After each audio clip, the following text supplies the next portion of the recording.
drive over a kid's bike, pay the price. Okay, this story took place a very long time ago, in the summer of 1969. I was about 12. I had an early morning paper route in my neighborhood. One of the first things that I bought with my earnings was a brand new 10-speed bike. It was silver with red trim. I was really proud of it, and I took very good care of it. I also used it to deliver my newspapers in the morning. One of my customers was often leaving for work around the time that I got there. I always made a point of parking my bike well off to the side while I went up to deliver his paper. This particular morning, he turned too soon and too sharply while backing out of his driveway, and backed right over my bikes, ruining the front sprocket and derailleur. He stuck his head out the window and asked, "Is it okay?" "Not exactly," I said. "Well, that's what you get for leaving it behind my car." Then he drove off. I walked it home, crushed and upset. I felt helpless against this adult who clearly had no intention of doing anything about it, and I didn't know what to do. My hurt, frustration, and powerlessness gradually turned to anger. I stopped delivering his paper, and when he complained, I told my supervisor that I was delivering,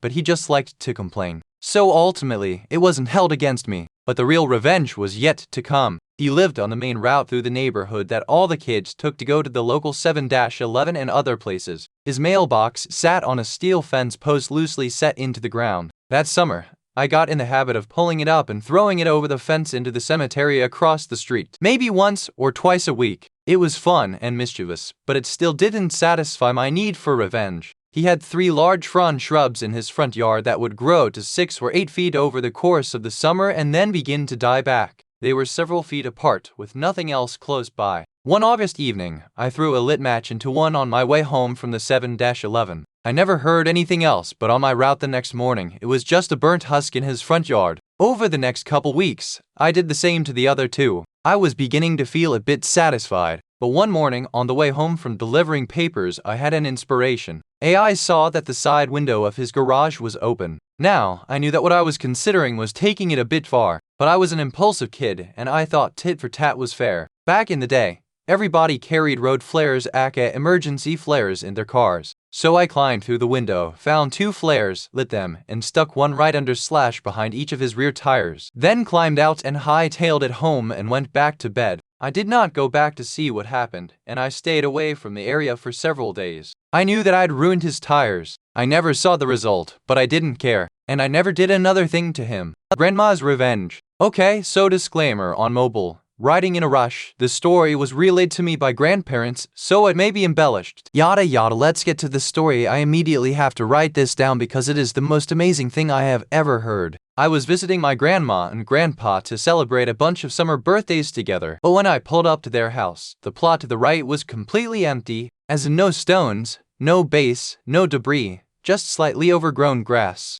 Grass, where there used to be a house. When the hellos were said and the party started, I absolutely had to know what happened. So I went to ask my grandparents, and goodness gracious, I was not expecting the roller coaster of a story they told me. A couple of years ago, my grandparents had some very unpleasant neighbors. Loud at all hours, trash in the yard, arguing with other people on the street. Just absolute nuisances. It was a husband and wife and their adult son who would come and go irregularly. The wife would get into arguments with anyone about anything, and the husband would physically intimidate the people who spoke up for themselves. They weren't sure what exactly was the deal with the son, but it couldn't have been anything good as it was well known he had been in the county jail more than a few times. The house apparently reflected the tenants as it looked awful. It was sagging and dilapidated, loose beams and peeling paint, but nothing was ever done about it due to the guy who rented out the place being a slumlord. We'll get to him later. It all came to a breaking point one night when my grandparents returned home to find their back door smashed in and some of my grandpa's guitars missing. Now Grandpa loves his music and has been singing and playing his whole life, so it's safe to say those guitars are not only very memorable to him, but damn expensive too.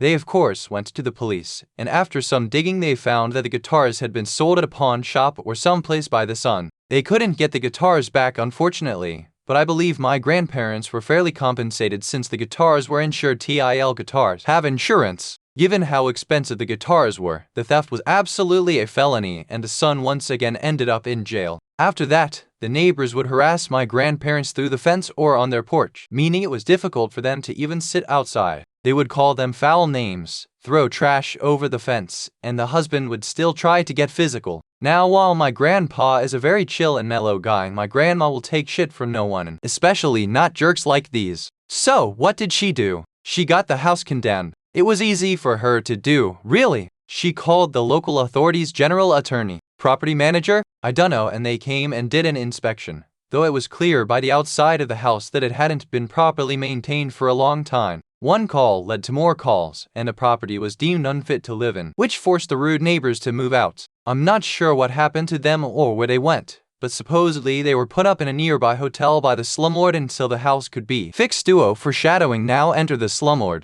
Of course his tenants told him who had reported the house, so of course he's upset with my grandparents. Rather than fix the house though, he gets aggressive the first day he's there, yelling at my grandparents about how they're idiots for reporting him and how they've cost him a bunch of money and he's gonna sue them and on and on. It gets to the point where the across the street neighbors called the local police to come defuse the situation, which they do. A few weeks pass and my grandma hasn't seen the slumlord or anyone around to fix the house. Not being one to let things go easily, Grandma starts making frequent calls to a bunch of services, reporting the house and its lack of progress. Each time, the slumlord's truck would appear for a day, and then leave without changing a thing. Grandpa said he would block in their driveway, but since they stay home most of the time, it wasn't a major issue. Grandma disagreed. Finally, my grandma had complained enough that officials came out and condemned the house for demolition. This had two major effects. First, the rude neighbors were now practically homeless, since as soon as they and the slumlord ran out of money to pay for the hotel, they'd be stranded. Second, the slumlord still had to pay a shitload of fines for the state of the house. The rest is more his fault than my grandma's actions, but he would refuse to pay and refuse to show up in court, leading to a warrant being put out for his arrest. A few months ago, the demolition teams came and tore down the place, leaving the lot perfectly barren. They even removed the driveway, so now it just looks like an extension of the side yard. My grandparents were not sure of the final state of the neighbors and slumlord, but my grandma looked very pleased with herself as she finished her story.